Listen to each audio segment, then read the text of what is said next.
In this video I want to show you guys what a main jet and a pilot jet looks like and how to know what's your size. Over here is a number. It's very hard to see, but it is. It's a 35. They sell them on 40s and 45s. This will help you get your scooter started quickly.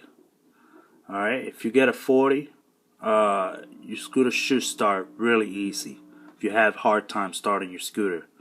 On the other side, this one right here is your main jet, and that helps you get a little bit more gas in your piston, on your chamber.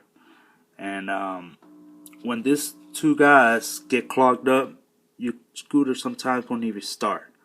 Keep an eye for this too, because if this one clogs up or this one clogs up, both of them are going to give you the same problem. Thank you guys for watching. Any questions, please subscribe and comment on the video.